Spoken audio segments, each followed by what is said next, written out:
میں जड़ावाला की रहायशी new city में रहती हूँ। यहाँ पर झाल पर शहर का बहुत मशहूर मदरसा है फजान मदीना के, एक शाख इधर भी हमारे पास है, नजदीक है।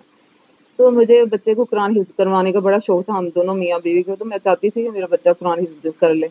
मैं यहाँ मदरसे में भेजा, जहाँ पर अच्छी तरह मैंने देखभाल करके भेजा बच्चे को मदरसे में, लेकिन मुझे नहीं मालूम था कि वहाँ बहुत ज्यादा जुल्म जबर किया जाता है बच्चे पर। बहुत ज्यादा बच्चों को डंडों सोटों के साथ, पाइपों के साथ मारा जाता है। ये तो बच्चा कुछ दिन गया है वहां पर, इसने मुझे बताना शुरू किया कि मम्मा जी वहाँ कारी जो है, कारी जरार हैं, एक कारी जफर हैं, ये दोनों बहुत बच्चों को मारते हैं जब नाज़म नहीं होता यहाँ पर। तो मैंने फिर मदरसे में कॉल करके, बड़े कारी नाज़म है यहाँ के, कारी अजीम साहब जड़ावाला के, तो उन्हें कॉल करके मैंने मना किया कि मेरे बच्चे को हाथ ना लगाया जाए, ना इसे मारा जाए। अगर कोई शिकायत है आपको तो मुझे बता दें, या इनके फादर का नंबर आपके पास है, उसे आप कॉल करके मैसेज करके बता सकते हैं। बच्चा नालायक नहीं है, बच्चा ज़हीन है माशाल्लाह से। इसने 3 दिन में 1 सुपारा हिफ्ज किया है, 6 माह में इसने माशाल्लाह से 7 सुपारे हिफ्ज कर लिए हैं। फिर अगर बच्चे को कहा जाए कि नालायक है, ये सही नहीं पढ़ रहा, या इसे इस तरह मारा जाए, ये तो ज्यादती बच्चे के साथ।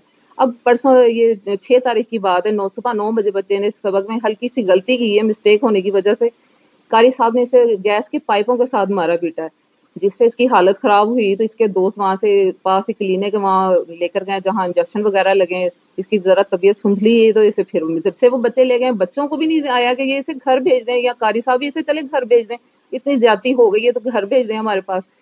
फिर से बच्चे को छुट्टी हो गई, 12 बजे छुट्टी का टाइम है, 12:30 बज गए, बच्चा घर नहीं आ रहा। इसे वहां रस्सियों से बांध कर रखा हुआ है, इसे डराया धमकाया जा रहा है कि अगर घर जाकर बताया आपने तो हमने आपको जान से मार देना है। और आपकी मोटरसाइकिल, इसके पास मोटरसाइकिल है, उस पर ईंटें मारकर तो हमने वो घर वालों को बता देंगे इसका एक्सीडेंट हो गया। यानी वो इतना मनसूबा करके बैठा हुआ था कि बच्चे को जान से मारना है, और नहर के ऊपर वो मदरसा है।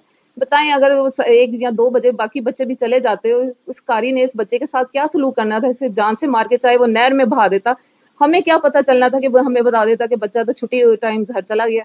मैं कहाँ पर ढूंढती रहती। इसके पापा बाहर होते हैं साउथ कोरिया में, मैं यहाँ अकेली होती हूँ, ये मेरा इकलौता बेटा है, 2 बेटियां मेरे। तो ये कारी साहब ने बहुत ज्यादती की, इसको जो बांध कर रखा है वहां पर जुल्म किया है। और इतनी इसकी बुरी हालत, जब ये घर आया इसकी हालत इतनी ज्यादा खराब थी कि मैं इसे पूरी हॉस्पिटल लेकर गई हूँ। वहां हॉस्पिटल में इसकी मेडिकल मैंने करवाई है। मेडिकल के बाद में जब इसका FIR दर्ज हो गई